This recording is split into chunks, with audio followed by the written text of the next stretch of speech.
Hello, Cancer! Salamat sa pagbisita o salamat sa pagbabalik.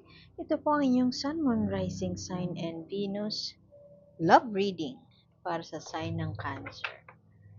Kunin nyo lamang po kung ano yung nakarelate kayo, tapon nyo yung hindi. Kung hindi nakarelate, maaaring ang susunod na video ang siyang makakarelate kayo. So, subscribe lamang po para maabutan nyo ang next na video. Pero naniniwala ako meron at merong dahilan kung ba't tayo napadpad dito. Ayaw mo tanggapin? I don't know. What's happening, Cancer? Ayaw mong tanggapin ang mga pagbabago around your love situation? Pwede rin na you're dealing with a Scorpio individual. Wala. Cancer, what's up? Overthinking? Very, very perfect pala ang Pisces season. Ah, dahil ito ay isang emotional na season.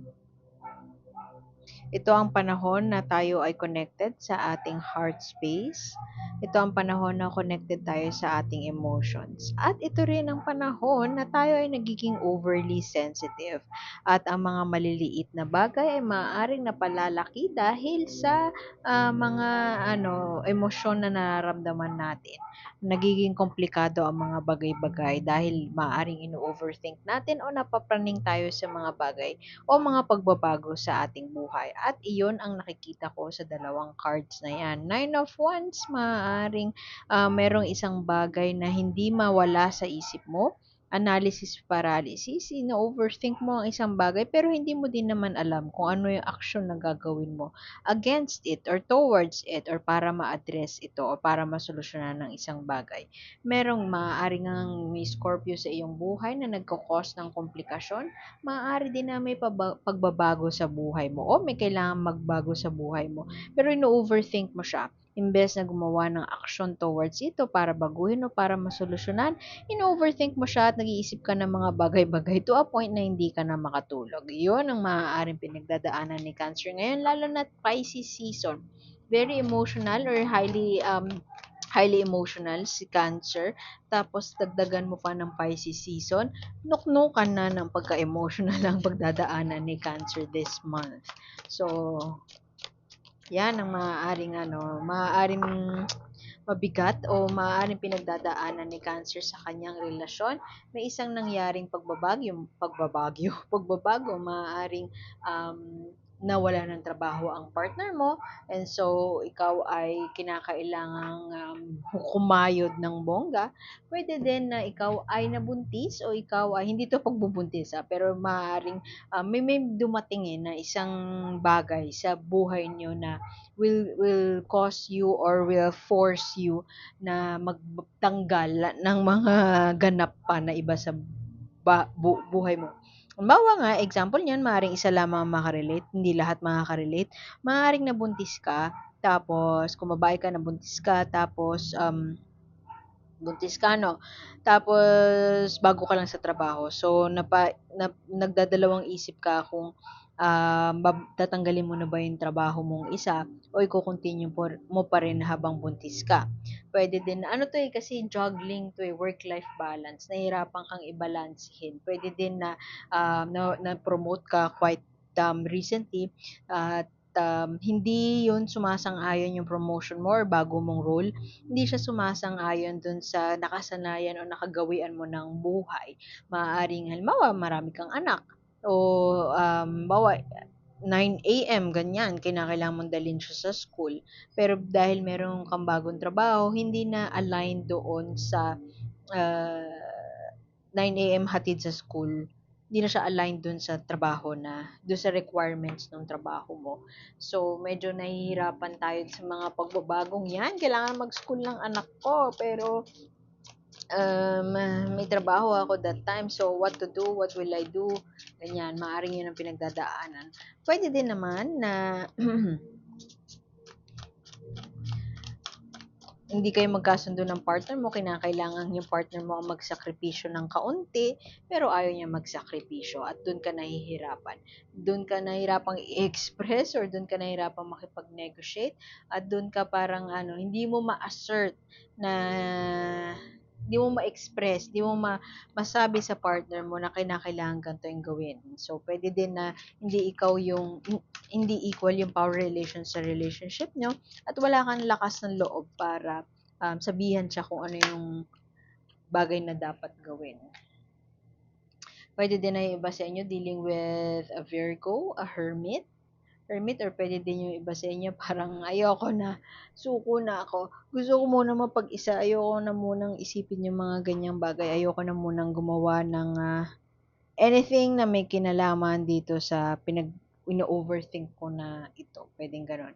Pwede din na yung iba sa inyo, gusto ko mag-travel overseas, gusto ko mapag-isa, napapagod na ako, exhausted, wala akong lakas ng loob para gawin ng isang bagay, para magbawas ng isang bagay. So, parang sa ngayon, tantanan nyo muna ako. O pwede din na nagsisik ka ng counsel sa friends mo, nag-iisip ka ng paraan para makahingi ng advice sa friends kasi parang nauubusan ka na ng hininga. Alam mo yung parang yung nagsuswimming ka, tapos struggling ka, hindi ka naman good swimmer, struggling ka to keep your head high o yung may hangin, struggling to gasp some air, hindi mo siya magawa sa ngayon kasi sobrang daming ganap. Ang daming pangyayari, ang bilis ng 2025. Maraming pagbabago na hindi pa tayo handang harapin ang mga pagbabagong ito. Na-overwhelm si Cancer. Mukhang na-overwhelm ka sa mga bagay-bagay at hindi naman ganun kalakas ang loob mo para ewan ko, mag-take ng risk o magtanggal ng isang bagay. Let's say, magtanggal ng isang trabaho, magsakripisyo. And maaaring yung iba sa inyo, ina-express nga siya sa partner niya, pero hindi handa si partner din na magsakripisyo. So, parang ikaw, ano na? Ano nang mangyayari? Ano na? Paano na to? Ano nang gagawin natin? Yung ganun. So, hindi siya umay, ganun. No, umay na si Cancer. Pwede din na you have made a lot of sacrifices na and hindi na nakakatulong yung partner mo. Pwede kasing ganun eh. Hindi siya nakakatulong at all. Hindi mo naman siya makausap about it. So parang ano nang gagawin ko? Pwede kasing nandun ka nang gagaling. Pero definitely kailangan mo i-address tong pagbabago na to kasi it will get you. Lalo ka mapapagod hanggat hindi mo siya ina-address. Ang daming tao sa paligid, oh. Champion of Wands or Knight of Wands. Pwede rin na merong sumusulsul sa'yo. May tao nagsasabi sa'yo, ganito gawin mo, ganyan. Pero deep in your heart, alam mo na hindi naman ito yung bagay sa situation mo. Pwedeng yung ino-overthink mo sa nakukuha ng panggastos. Medyo naubos ang ating budget at parang hindi aligned dun sa existing budget mo yung mga kinakailangan yung paggastusan. Apprentice of Wands, Page of Wands, pwede din na merong isang tao, kumbaga, gusto mo munang suriin ng mabuti bago ka mag-take ng action. Gusto mo nga mag-seek ng counsel sa iyong friends o pwede din na gusto mo mapag-isa para magbigyan ng liwanag or magbigyan ng kaliwanagan yung mga pinagdadaanan mo. Pero sadyang maraming tao sa paligid mo ang nag-iimpluwensya o nagsusulsol sa'yo kung paano gagawin. Ganito gawin mo, ganyan, ganyan, ganyan. Tapos meron namang isang tao na padalos-dalos ang action. Pwedeng ang taong padalos-dalos na ito, pwedeng anak mo yan, pero pwede din na partner mo yan. Hindi kayo magkasundo kung sino o ano ang isa-sacrifice. Alam mo yun, masyado kang tutok sa isang bagay na gusto mong gawin at may enough discipline ka parang para sabihin sa sarili mo na kaya ko to at o pwede din na doon nanggagaling yung ano mo, doon nanggagaling yung lack of strength mo na panghihinaan ka ng loob para trabahuhin ang isang bagay o gawa ng paraan o trabahuhin ang isang alam mo yun, may kailangan ko isakripisyo. Tapos habang ina-assess mo yung sakripisyo na yun, parang napapaano ka. Hindi ba pwedeng si partner ko na lang gumawa?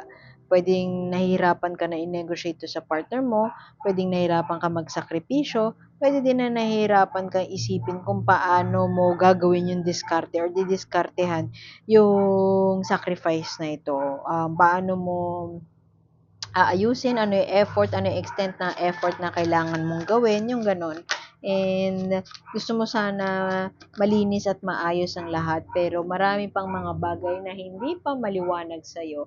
Medyo with the combination of the moon and in reverse tapos hermit pa, may mga bagay na hindi ka sure. May mga bagay na kinakailangan pagdesisyonan, kailangan mo mapag-isa, pero hindi ka mabigyan ni universe ng mga sagot. Naguguluhan ka. Gulong, gulong, gulong, gulo ka kung ano yung isasakripisyo.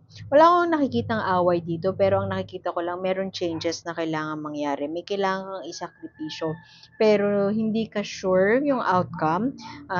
Kailangan mo sana ng sagot para makapag-desisyon ka ng maayos. Tapos, nakokomplika pa yon ng mga tao na sumusulsul sa'yo, nagsasabi sa'yo, ganito mong gawin, kailangan ganito yung action na gawin mo, ganito yung diskarte.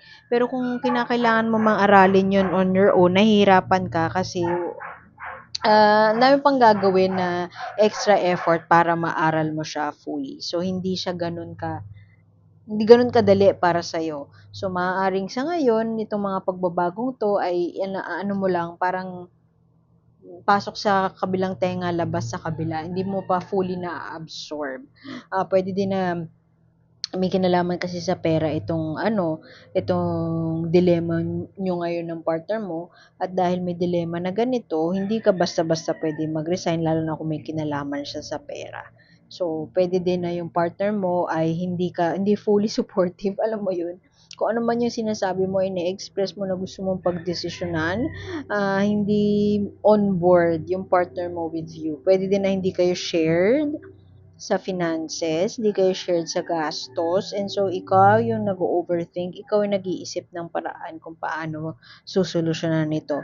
Ang nakakainis pa dun kasi ang daming sulsul na nga, tapos ang dami pang hindi malinaw sa'yo, wala pa yung facts, kumbaga pa sa'yo, para makatulong na magdesisyon. Pwede din kasi na may hina ng loob akong napipick up dito. Hindi, mahina na nga yung loob mo para mag-take ng risk. Hindi ka pa sure kung tama ba. Tama ba either way? Tama ba yung mga na pinaplano mo? Tapos lahat hindi malinaw sa'yo. Pwede din na yung iba sa inyo, nagdi-deal sa isang tao na sobrang mixed signals yung binibigay sa'yo.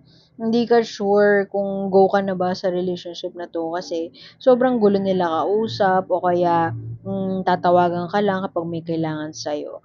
O kaya nasa ibang lugar sila, nasa ibang bansa sila, at nagdadalawang isip ka, nag-overthink ka kung mag-take na ba ako ng risk para mag-go overseas, para puntahan sila, mag-take na ba ako ng risk para bawasan yung ah, ipon ko para ma-meet sila. Yung alam mo yun, pwede din na yung partner mo na to na hindi ka pa nga sure kung magse-settle ka with them, o hindi ka pa sure kung imi-meet mo sila, pero ang dami ng sulsul sa paligid nyo na gawin mo to, gawin mo yan. Pero, yung walang liwanag ang lahat sa'yo, magulo ang mga bagay-bagay sa'yo, pero nagiging mabilis ang takbo ng panahon, nagiging mabilis ang mga pangyayari, nagiging mabilis ang pagbabago around you. And nakakainis doon, hindi ka mabigyan ng liwanag ni universe kung ano yung step mong gagawin. Tingin ko ang challenge sa'yo is lakasan mo ang loob mo at magbawas ka na ng bagay na kung hindi ka na makahinga sa isang bagay, nag-overthink ka na lang palagi sa isang bagay, magtanggalin mo na yun sa tough love. Alam mo, tingin ko din ng advice sa'yo, ito, hermit, di ba? Seeking enlightenment. I feel that you might need to connect or i-meet mo yung mga friends mo na totally different yung opinion sa'yo. Ito yung mga friends mo na right on your face sasabihin nila sa'yo yung problema sa'yo, di ba? On your face sasabihin nila sa'yo yung kailangan mong gawin. Seek counsel from people na sasabihin sa'yo kung ano yung mali, kung ano yung mga kailangan mong gawin. Not these people na sumusulsul sa'yo. Kasi unsolicited tong mga sulsul na to na sa paligid mo eh. Pero meron kang definitely group of friends, o pwedeng elders, pwede din na ninong, ninang, pwedeng mas matanda sa'yo, mga katrabaho mo dati. They have this certain kind of wisdom that they will tell you what you need to hear. What you need to hear. So, tough love. seek that group o seek that person who would give you that tough love kasi changes are coming and changes is happening, maaring change is already happening and hindi ka pa handa kasi naghihintay ka pa ng sagot o naghihintay ka pa ng kaliwanagan from universe.